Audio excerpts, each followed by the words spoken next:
Segunda de Corintios 8 es un capítulo que se dedica a hablar de las ofrendas que los corintios levantaban para los santos que estaban en Jerusalén.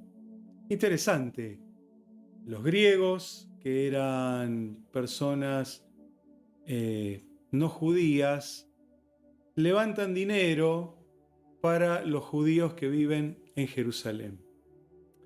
Y básicamente el capítulo trata sobre este tema. O sea, Pablo está hablando de la riqueza de los que saben dar para los que están en pobreza. Qué gran ejemplo que nos han dado los corintios, que nos dan a todos, comprometiéndonos con la necesidad, comprometiéndonos con aquellos que están sufriendo o con aquellos que necesitan. Pero Pablo toma esta idea, esta dualidad, riqueza-pobreza, para asociarla a la obra del Señor Jesucristo. ¿Quiere leer conmigo el versículo 9? Segunda de Corintios capítulo 8, versículo 9, dice de la siguiente manera: porque ya conocéis la gracia de nuestro Señor Jesucristo, que por amor a vosotros se hizo pobre, siendo rico, para que vosotros con su pobreza fueseis enriquecidos. Mire lo que hizo Dios por nosotros. La fe que tuvo Dios en aquello que iba a hacer por nosotros. Jesús, siendo rico, se hizo pobre para que nosotros seamos enriquecidos. Es que es así. Nuestra vida se construye sobre la base del Señor Jesucristo. Todo lo que los cristianos podemos tener, nuestro llamamiento, nuestra salud, los bienes materiales que Dios pone en nuestras manos, todo depende de esa obra de Jesús. Ese rico que se hizo pobre para que los pobres podamos luego ser ricos también. Esto evoca una antigua frase que escuché allí en mis épocas de seminario, que decía: el Hijo de Dios se hizo hijo de los hombres para que los hijos de los hombres podamos ser hechos hijos de Dios. Es la misma aplicación que Pablo está dando en este versículo tan rico, tan interesante, que podemos todos leer. Pero me gustaría hablar de pronto de algunas acciones de la fe divina. ¿Qué Dios hizo para que nosotros podamos enriquecernos? Bueno, primero, en primer lugar, Dios creó todas las cosas y Él es dueño de todas las cosas. Dios es un Dios rico. No es un Dios mendigo, un Dios miserable, un Dios pordiosero. Dios es el ser más rico del universo. De hecho, no hay otro ser tan rico como Dios. Y esto lo atestiguan distintos pasajes de las Escrituras, que me gustaría que ustedes me puedan acompañar y que vamos a leer juntos en este día. El primero de ellos está en el Evangelio de Juan, en el capítulo 1 y versículo 3, que dice de la siguiente manera. Si usted me acompaña en esta lectura, vamos a leer juntos así: todas las cosas por Él fueron hechas, dice, y sin Él nada de lo que ha sido hecho fue hecho. Todo fue hecho por Él, por Dios, por nuestro buen Señor. Así que todas las riquezas que usted pueda pensar que están en este mundo, un día estuvieron en las manos de Dios. Dios las distribuyó, las puso en la tierra y los distintos hombres las van encontrando o las van generando. Algunos encuentran riquezas naturales como el oro, la plata, el petróleo. Otros generarán los recursos a través de las negociaciones virtuales, inclusive como hoy se están haciendo con muchas monedas. Hay muchas maneras de generar las riquezas, pero quiero que usted sepa que todas las riquezas le pertenecen a Dios. Así lo corrobora el libro de Ageo, el profeta Ageo, en el capítulo 2, versículo 8. ¿Quiere leerlo también? Observe lo que dice allí la palabra de Dios. Mía es la plata y mío es el oro, dice Jehová de los ejércitos. ¿Tiene usted algún anillo de oro, una cadena de plata, algo de valor en su casa? Bueno, quiero decirle que ese oro y esa plata le pertenecen a Dios. Sí, sí, es verdad. Usted invirtió dinero para comprarlo o alguien se lo regaló. Pero quiero decirle que Dios creó ese material tan noble, tan codiciado por los hombres, fue creado por Dios. Esa composición molecular, esa estructura atómica fue hecha por Dios. Allí Dios puso el oro, la plata y todas las riquezas que pueden estar distribuidas en nuestro planeta. Los hombres, como bien dijimos, nos apropiamos de ellas, los que las descubren, los que las compran, los que las adquieren, los que las encuentran, se apropian finalmente de ellas, pero son riquezas innumerables que Dios puso para esta humanidad. ¿Qué dice el Salmo 103, versículo 19? Dice así: Jehová estableció en los cielos su trono y su reino domina sobre todos. Así que hagamos un recuento de estos 3 versículos. Todas las cosas fueron creadas por Dios. En primer lugar leímos. Segundo, toda la plata, todo el oro que representan las riquezas de este mundo son de Dios. Y tercero, el tercer pasaje que acabamos de leer en el Salmo 103, dice que Dios tiene en los cielos su trono y su reino gobierna sobre cualquier otro reino que obviamente esté por debajo del reino de Dios, porque no hay ningún reino por encima del reino de Dios. Así que, con esto usted tiene que saber que cuando usted se acerca a Dios, se acerca a un Dios rico, al Dios que no va a mezquinar, el Dios que nunca se queda sin recursos, nunca le va a faltar nada, nunca va a decir se me acabó tal cosa, porque no existe esto en la esfera divina. A Dios nunca, jamás se le acaban los recursos. Entonces tenemos que tener la plena certeza y la seguridad de quién es nuestro Dios. Dios, nuestro Dios, el creador del cielo y de la tierra, es un Dios rico. Número 2. ¿Qué acción divina tomó Dios también para que esa riqueza se nos traspasase a nosotros? Bueno, Dios voluntariamente se hizo pobre. Este es el segundo punto que trata Pablo en el pasaje que acabamos de leer hace unos instantes. Esta es la única historia en las religiones humanas donde el Dios de esa religión se rebaja al nivel de aquellos que él quiere alcanzar. Cualquier otra religión va a ver usted las deidades de las religiones antiguas, religiones griegas, babilonias, asirias, son dioses inalcanzables, que a veces tienen ciertas bajezas humanas, pero realmente son inalcanzables por los seres humanos. Ellos viven en una esfera totalmente inalcanzable por la humanidad. Pero quiero decirle que el Dios de la Biblia solucionó ese problema para los hombres. Así que Dios bajó al nivel de los hombres. Ese Dios rico, ese Dios creador de todas las cosas, ese dueño de la plata y del oro, ese que tiene un reino que gobierna sobre los otros reinos, vino y nació entre nosotros. Hace pocos días estuvimos festejando lo que es la Navidad, que proviene de términos latinos, nativita te, la vida nació para ti, quiere decir. Así que la vida de Dios, la riqueza de Dios bajó a esta tierra para ser compartida. Pero obviamente ese Dios rico, ese Dios todopoderoso, tuvo que abandonar su gloria en el cielo para ser semejante a nosotros.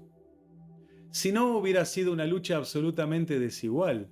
Si Jesús hubiera venido en todo su poder y en toda su deidad, sin manifestar nada de humanidad, hubiera sido muy fácil vencer al diablo, vencer al pecado, derrotar a la muerte.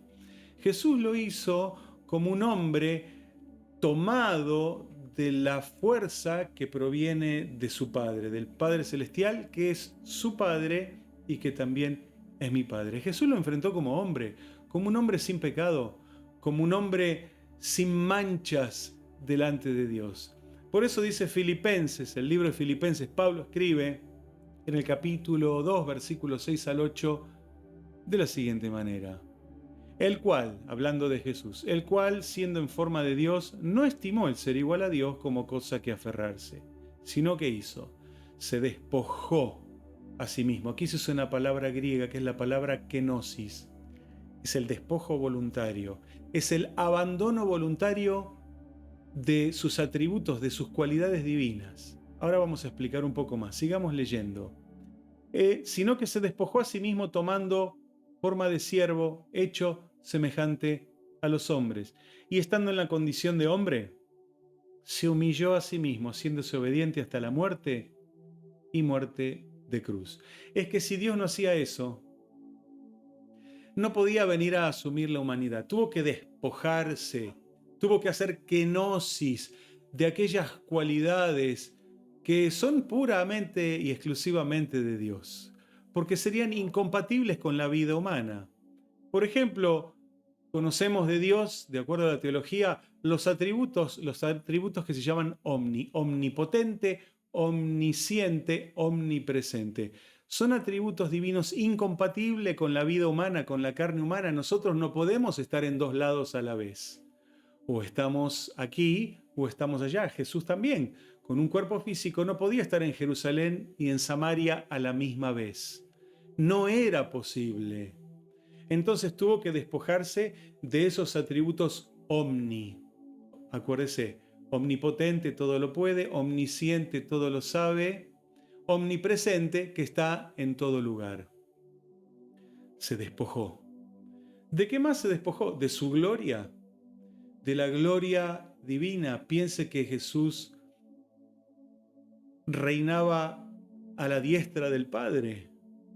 Dejó ese lugar donde los ángeles le servían, un lugar perfecto, un lugar absoluto, un lugar armonioso, un lugar donde no hace frío, no hace calor, donde no hay carencia, donde no hay virus, donde no hay bacterias, donde no hay enfermedades, donde no hay dolor, donde no hay llanto, donde no hay protesta, donde no hay sufrimiento. Imagínese qué lugar maravilloso dejó Jesús para venir a nacer aquí en la tierra y adaptarse a la vida como nos adaptamos todos nosotros, con calor, con frío, con cortes de luz, con problemas políticos, con problemas económicos. Estoy hablando más bien de situaciones modernas, ¿no? En la época de Jesús no había cortes de luz porque no había electricidad. Pero Jesús se adaptó a todas las condiciones humanas que había en aquella época. Se despojó de su trono maravilloso, hermoso, eterno, sin límites. Se despojó de su riqueza y vino a caminar como caminamos nosotros, con un par de sandalias, con una túnica. Tuvo que alimentarse, tuvo que descansar, tuvo que bañarse, tuvo que ir al baño igual que usted y yo. Amó gente, amó a su madre, amó a su padre, amó a sus hermanos, amó a sus discípulos, lloró frente a la muerte de alguno de sus amigos, se compadeció de las personas que tenían hambre y las alimentó, se compadeció de los leprosos, abrió los ojos a los ciegos, hizo milagros. Jesús experimentó a pleno lo que es la vida humana, experimentó la tentación satánica cuando estuvo en el desierto y continuamente, la Biblia no lo va a contar, pero continuamente me imagino que Jesús sufriría distintos tipos de tentaciones diabólicas que fueron vencidas una tras otra para que la cruz fuese absolutamente efectiva. Así que piense un poco, ese rico que se hizo pobre, ¿usted conoce algunos hombres que den sus riquezas a los pobres? Mire, deberían estar contados con las manos, que den todas sus riquezas a los que necesitan. Alguien que se despoje de su riqueza, de sus bienes, de su sueldo, de su ganancia, para repartirla entre quienes necesitan.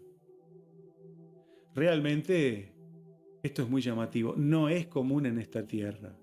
No es común en esta vida. Algunos lo han hecho, por cierto, lo harán algunos con distintas razones, por distintos motivos. Jesús lo hizo para que nosotros podamos ser alcanzados por la bendición del Señor. Así que, mire qué maravilloso, el Dios rico se hizo pobre. ¿Para qué? Para que nosotros ahora seamos ricos. Y no estoy necesariamente hablando de cuestiones materiales, puesto que no son muchas las personas que son verdaderamente ricas en este mundo. Los multimillonarios, las 250 familias más ricas de este planeta. Tal vez usted no sea uno de ellos, de hecho yo no lo soy. Pero Jesús nos hace ricos a través de su pobreza. El advenimiento de Jesús, la venida de Jesús a esta tierra, se la llama Navidad, como bien dijimos hace un ratito. ¿Mm? La vida nació para ti. Está al alcance de tu mano. Esa es la verdadera riqueza. Tener al alcance de nuestra mano las cosas que no se pueden comprar con dinero. Con dinero usted podría comprar una linda casa, pero usted no puede comprar una familia. Con dinero usted podrá comprar seguridad, pero no va a poder comprar paz. O podrá comprar risas, pero tal vez no podrá comprar la alegría o el gozo que está en los cristianos cuando ponemos nuestra vida en las manos del Señor. La Navidad, aunque no fue festejada por la iglesia primitiva, no hay ninguna referencia de este festejo en la Biblia, al menos. El hecho de que Jesús haya nacido en este mundo cambió verdaderamente la historia de la humanidad. Es por eso que el nacimiento de Jesús se lo toma como un hecho fundamental. Los historiadores, para ubicarse en la línea de la historia, tienen que tomar una referencia y toman a Cristo antes de Cristo, tantos años antes después de Cristo o tantos años después de Cristo. Hoy estaríamos en el 2022 después de Cristo, si es que dejamos de considerar la posibilidad del error en nuestro calendario gregoriano. Digamos, estamos en el 2022 después de Cristo. El profeta Isaías vivió en el 700 antes de Cristo. Es que Jesús es el punto de referencia porque Él realmente cambió la historia de la humanidad y sigue cambiando la historia, no solo de la humanidad, sino de las personas, de las familias, de las naciones, de los pueblos. Donde entra Jesús, las cosas empiezan a cambiar. ¿Por qué? Porque Él elimina la miseria que los seres humanos tenemos, porque somos miserables espiritualmente, estando lejos de Dios. Estamos en las manos del diablo, en las garras del diablo, en la miseria de la perdición, en la miseria de la condenación de nuestras almas.